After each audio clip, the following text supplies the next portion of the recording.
गोपाल एक गरीब किसान था जो अपनी बहन और माँ के साथ रहता था। उसके पिताजी दुनिया में नहीं थे और वो अकेले सारे घर को संभालता था। गरीब होने के कारण उसके पास शादी करने के लिए बहुत पैसे नहीं थे, इसलिए वो सरकार जो सामूहिक विवाह कराती है उसमें शादी कर रहा था।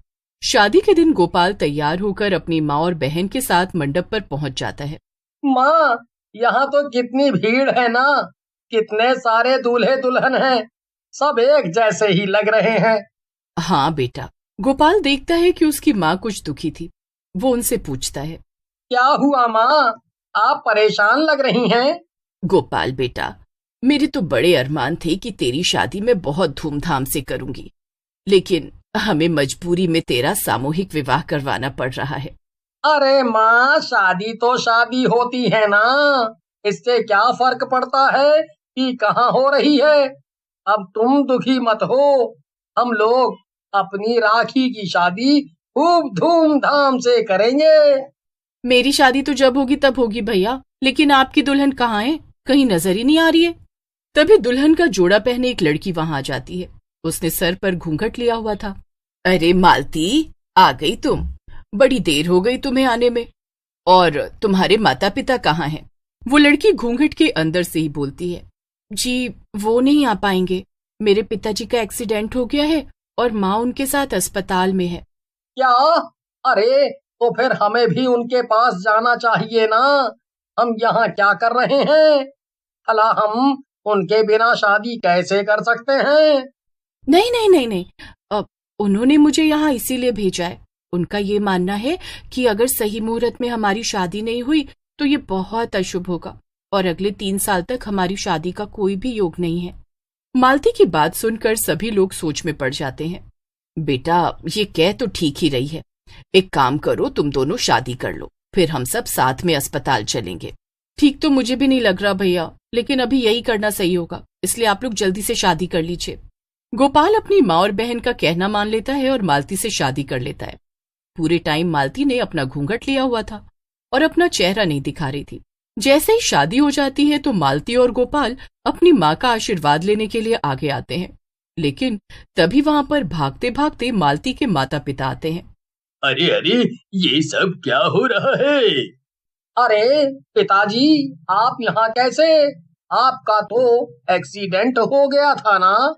अरे कोई एक्सीडेंट नहीं हुआ था। ये जो लड़की घूंघट के पीछे है, ये मेरी बेटी नहीं है, ये एक चुड़ैल है, चुड़ैल। मालती के पिता की बात सुनकर गोपाल और बाकी सब डर जाते हैं। तभी वो लड़की अपना घूंघट हटा देती है और सच में उसके पीछे एक चुड़ैल खड़ी हुई थी। गोपाल और उसका परिवार ये सब देखकर बहुत डर जाते हैं। ये क्या? ये तो चुड़ैल है माँ। अरे यही तो मैं कब से कह रहा हूँ ना, इस चुड़ैल ने रास्ते में हमारी गाड़ी रोक दी और मेरी बेटी से जबरदस्ती उसका शादी का जोड़ा छीन लिया। इतना ही नहीं, इसने मेरी बेटी को बुरी तरह से घायल भी कर दिया, जिसकी वजह से हमें उसे तुरंत अस्पताल ले जाना पड़ा। अरे नहीं बेटा, तो तूने एक चुड़ैल से शादी कर ली? क्या? नहीं, एक चुड़ैल मेरी भाभी कैसे हो सकती है? नहीं नहीं नहीं नहीं, नहीं। जी हाँ, मैं ही हूँ आपकी बहू, आपकी चुड़ैल बहू, तेरी चुड़ैल भाभी और गोपाल जी आपकी चुड़ैल पत्नी। दरअसल मैं कुंवारी ही मर गई थी ना, इसीलिए मेरी शादी करने की इच्छा अधूरी रह गई। और जब मुझे पता चला कि यहाँ समूह विवाह हो रहा है तो बस मैंने ठान लिया कि अब तो मैं शादी करके ही रहूंगी। ए चुड़ैल, अपनी बकवास बंद कर। तूने धोखे से मुझसे शादी की है, मैं नहीं मानता इस शादी को। चल जा, भाग जा यहाँ से।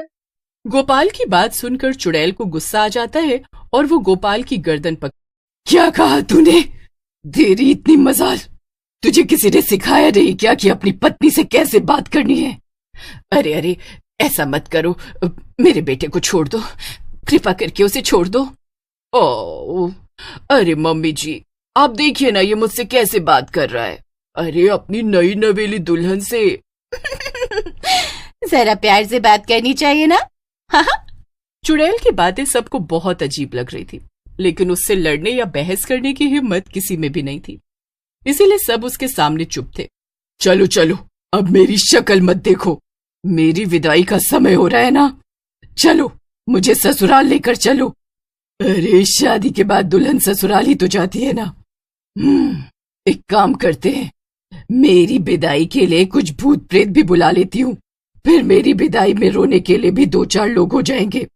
अरे नहीं नहीं गोपाल बेटा, इसे लेकर घर चलते हैं, वरना इसके पीछे पीछे और भी भूत प्रेत आ जाएंगे, फिर हम क्या करेंगे। हार मानकर गोपाल और उसके परिवार वाले चुड़ैल को लेकर घर चले गए। चुड़ैल अपने ससुराल जाकर बहुत खुश थी, लेकिन चुड़ैल दरवाजे पर ही रुक जाती है। अब क्या है, अब तुम दरवाजे पर क्यों खड़ी हो? अरे मैं ऐसे कैसे अंदर आ जाऊं? कुछ रीति रिवाज भी होते हैं ना, मैं चुड़ैल बन गई हूं तो क्या, उन्हें मानूंगी नहीं। चलो चलो चलो, जाओ आरती की थाली लेकर आओ और मेरा अच्छे से घर में स्वागत करो। गोपाल की माँ मजबूरी में आरती की थाली लेकर बाहर आती है और चुड़ैल की आरती करने लगती है। गोपाल की माँ मन ही मन सोचती है, कितने सपने सजाए थे मैंने कि मेरी बहू आएगी तो मैं ऐसा करूंगी वैसा करूंगी, और यहाँ मुझे एक चुड़ैल को अपनी बहू बनाकर उसकी आरती उतारनी पड़ रही है। हे भगवान, ये तुम्हारी कैसी महिमा है। क्या सोच रही है बुढ़िया, मेरी आरती में कोई कमी नहीं होनी चाहिए, समझी? हाँ, समझ गई। ऐसे ही रात हो जाती है और गोपाल, उसकी बहन और उसकी माँ साथ में बैठकर बात कर रहे थे। भैया अब क्या करेंगे, क्या ये चुड़ैल हमेशा हमारे साथ ही रहेगी? नहीं नहीं, ये कैसे हो सकता है भला, ऐसे तो हमेशा हमारी जान को खतरा रहेगा ना। नहीं, ऐसा नहीं होगा, क्योंकि मुझे समझ आ गया कि अब मुझे क्या करना है। इस पागल चुड़ैल से तो मैं अपना पीछा छुड़वा के ही रहूंगा। इतना कहकर गोपाल सोने चला जाता है। अगले दिन सुबह सुबह वो सब लोगों को इकट्ठा करता है। क्या बात है पतिदेव, सुबह सुबह क्या कहना है आपको? माँ, मेरी शादी तो हो गई, लेकिन अब मुझे हनीमून पर जाना है। गोपाल की बात सुनकर उसकी बहन और माँ तो एकदम दंग रह जाते हैं, लेकिन चुड़ैल ये सुनकर खुश हो जाती है। हाय, अरे वाह, हाँ, ये तो बड़ा ही अच्छा आइडिया है। सही बात है, हनीमून पे जाने के बिना तो शादी अधूरी है ना। अरे लेकिन विदेश जाने की क्या जरूरत है, हम लोग कुल्लू मनाली चलते हैं ना। अरे पर बेटा, तेरे पास इतने पैसे कहाँ से आएंगे, तू विदेश कैसे जाएगा? लेकिन राखी अपने भाई की बात समझ जाती है। चुड़ैल ने अपना एक संदूक तैयार कर लिया और वो गोपाल के साथ निकल गई।